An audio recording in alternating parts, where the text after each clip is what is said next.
Good morning. This is Shindo. There's been a lot of talk lately about how the Democrats, Clinton, is anti-Catholic Church. Even Donald Trump, in his less than humorous way last night at the Catholic dinner, just came out and said Clinton hates Catholics. I'm surprised this isn't getting more traction, and maybe it will within the next few days and weeks before the election, because Clinton has secretly and out in the open spoken against the Catholic Church. Before I get into this article, and it's an opinion piece, but because it discusses the different things that Clinton has said about the Catholic Church, I am going to read from an opinion piece. I want first to stress very, very important here. I am no fan of the Catholic Church. The Catholic Church has systematically destroyed my religion. I don't even like to call it a religion, my spiritual understanding, which is Gnosticism. You see, in the beginning, when the Christian churches were being developed, there was two completely contradictory ways of looking at this Christ figure and looking at spirituality in general, if you can call the Catholic Church spiritual at all. I don't. Antichrist spirit, perhaps. Anyway, from the very beginning, the two churches, there was two ways of going from the very beginning, from even back when Paul was still writing his epistles that are now part of the New Testament. And that was Gnosticism, or what now is called Catholicism. So there is no love with me for the Catholic Church. Now, notice I said the Catholic Church, not the Catholic people. I blame the Church.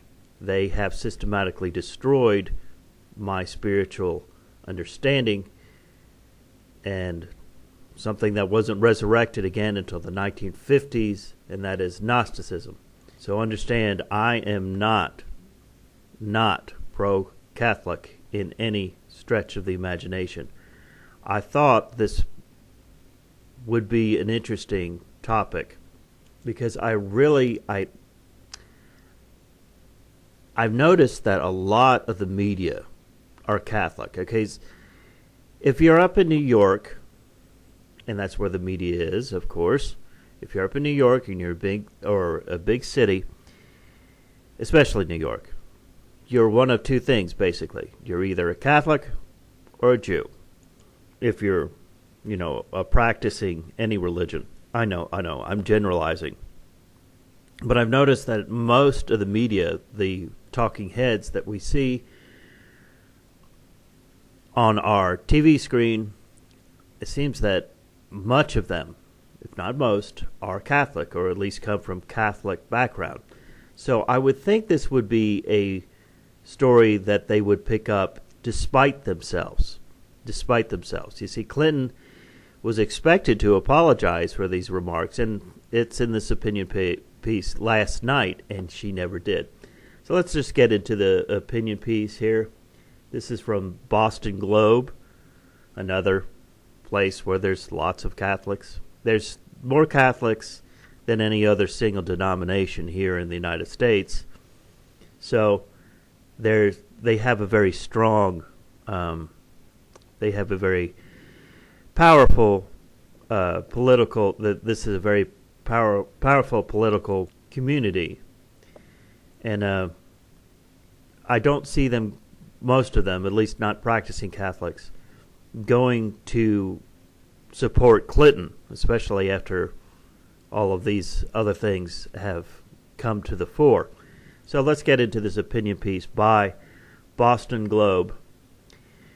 Clinton's revolution against the Catholic Church. After King Henry VIII broke ties with the Catholic Church because of a dispute over marriage, Catholics were treated very badly Bishops were locked up, monasteries were closed, tens of thousands were executed in the bloody turmoil of the English Reformation. All of which raised an interesting point. If the Church wouldn't change its doctrine for the King of England, what makes Hillary Clinton think she can change it? There are a few things more chilling than a person in possession of political power, whether a sovereign or a candidate for president, believing they can rid society of religious beliefs they don't like. Clinton gave us the first hint of her anti-religious attitude in a speech last year where she lamented that too many women still don't have unfettered access to abortion.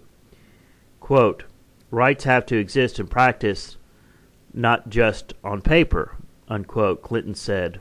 Quote, laws have to be backed up with resources and political will, and deep-seated cultural codes, religious beliefs, and structural biases have to be changed, unquote. As you saw in the debate, if you watched it, she is even in support, Clinton is, I'm telling you this, it's not the opinion piece, Clinton is even in support of a third trimester abortion, where the baby, at that point, it is a baby, it's not a fetus, can be destroyed up to, a couple days before the birth. So that is definitely not supported by the Catholic Church. The Catholic Church is against abortion, of course. Too bad, Christians, your quaint... I'm back to the article. Too bad, Christians, your quaint religious beliefs against abortion, quote, have to be changed, unquote. Newly leaked emails show that one of the ways Clinton plans to pressure the Catholic Church to change it through the creation of organizations with, quote, Catholic in their name that have as their cause the promotion of progressive ideology in opposition to the bishops. Quote, there needs to be a Catholic spring in which Catholics themselves demand the end of a Middle Age dictatorship and the beginning of a little democracy and respect for gender equality in the Catholic Church, unquote, writes Sandy Newman, president of Voices for Progress, in an email to John Podesta, Clinton's campaign chairman. After Newman admits he has not thought out who would, quote, plant the seed of revolution, unquote, Podesta replies, quote, we created Catholics in Alliance for the Common Good to organize for a movement like this, but I think it lacks the leadership to do so now. Likewise, Catholics United, like most spring movements, I think this one will have to be bottom up, unquote. Secular countries on the model of the United States are supposed to protect religious organizations from state interference. What the pro-Hillary forces are plotting is worthy of atheist countries hostile to the Church. Soviet anti-Catholic campaigns were infamous for trying to limit the influence of the Catholic Church. Out of a desire to suppress its teachings, China brought Catholicism under state control. Cuba's Fidel Castro exiled priests and dismantled the Catholic education system. A second email chain exposes the patronizing superiority that Clinton's team has for faithful Catholics in the conservative movement. Quote, they must be attracted to the systematic thought and severely backward gender relations and must be totally unaware of Christian democracy, unquote. John Halpin, a scholar of the Center for American Progress, wrote to Podesta and Jennifer Palmieri, Clinton's communication director. Palmieri replied, quote, I imagine they think it is most socially acceptable politically conservative religion. Their rich friends won't understand if they become evangelicals, unquote. Not surprisingly, none of this is going to help Clinton's faith outreach. In the latest ABC News Washington Post poll released over the weekend, while Catholics continue to support GOP candidate Donald Trump by double digits, 51 to 38%. Among white evangelicals, the gap is even wider. 75% are with Trump. It is ironic that Clinton's aides would reference the Arab Spring movement in talking about their, quote, revolution against religious authority, considering what a disaster it has been for American foreign policy across the Middle East. One can only hope for the same result in their secret mission to undermine the Catholic Church. So there's that. I wanted to do a video to illustrate not only what Clinton is talking about here and the Clinton campaign, but the adverse also. Trump who is so far from an evangelical himself, is reaching out to the evangelicals, and he is getting their support. He's also going to get the support of many Catholics. Now, when you have a presidential candidate who is, at this point, they keep beating this drum that Trump is the underdog. I don't believe it. I don't believe it. I don't believe he's the underdog. Clinton represents everything that people hate about Washington, so I don't understand why in the world she would be so up in the polls. Let's just forget all about these things that supposedly Donald Trump did to women. I mean, I don't think that when people actually go in to vote, they're going to be as concerned about something that Donald Trump might have done when he was drunk some night in a nightclub. Okay, I hate to be dismissive of what these women claim, but there's hardly a heterosexual man out there who hasn't done something similar. Usually the woman turns around and slaps you across the face. They don't sit there for 15 minutes and allow you to fondle them and then talk about it later as though somehow they were against you doing it. But I think when push comes to shove with this election, when people are actually in the voting booth, they're going to think to themselves, do I want another candidate who is just, same old, just another political hack that's just going to tell us a lot of stuff and then never deliver? Or do I want to take a chance? And I'm digressing from this issue a little bit. My point is, I don't understand how people can actually think that Donald Trump has no chance of winning. It doesn't make any sense to me, because the person that he's running against stands for everything that we hate about Washington. She stands for everything we despise about Washington, and I know that most people are against Washington insiders. They don't like that. But with Trump being this underdog and him being victorious, which I firmly believe he will be, in winning this election, what he's going to look like is sort of a messianic figure, which he has already been called the American Messiah. And here he has these people who are religious and who firmly believe in the providence of God. And they are going to be saying after he wins, well, it was God. God fought this good fight. He wants Donald Trump in. Look, he was going to lose, but God moved. It's a miracle. Folks, that is dangerous. See, right now we've got about half of the country who are already part of this cult called Donald Trump. They're already part of it. But once he becomes president, Everybody is going to be part of it.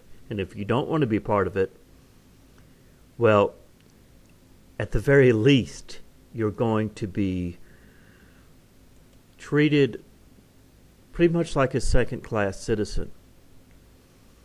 So my recommendation, and it's what I'm doing, by the way, with Donald Trump, is that when he becomes president, be overtly supportive with other people. Because if you're not, you're going to become a target. It's not going to be the same if Clinton becomes president, because if Clinton becomes president, all those Donald Trump people are going to be, I don't think it's going to be the same.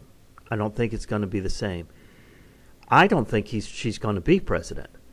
So when Donald Trump becomes president, and I may regret saying this for 3 weeks from now, so I was wrong, okay? I'll admit it and move on.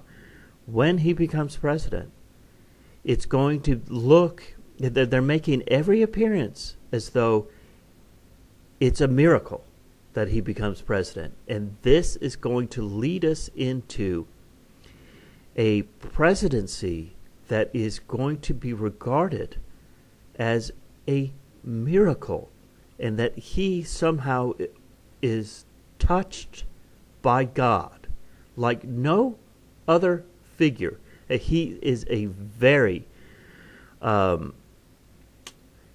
he's a grandiose figure. He's a historical type figure in the same, cut from the same cloth as people like Winston Churchill or Adolf Hitler. And I'm not saying that he's Hitler. I'm saying that his persona is one that is as powerful as that his ability to speak, the charisma that he has. And this is part and parcel of it. And that is, Hillary Clinton is going to be cast now, and you're going to see it, because Donald Trump's going to use it. He used it last night, and he's going to use it over and over again. And the media is going to report on this. He is going to cast Clinton as anti-Christian, anti-Catholic, anti-anything that is religious and holy, and basically anti-America. And it's going to stick. This is what's going to get him in over the course of the next 2.5 weeks. So that's my prediction. If you like what I do, please click subscribe, click like, share my videos, and comment, like an adult. This is Shindo. Have a good day.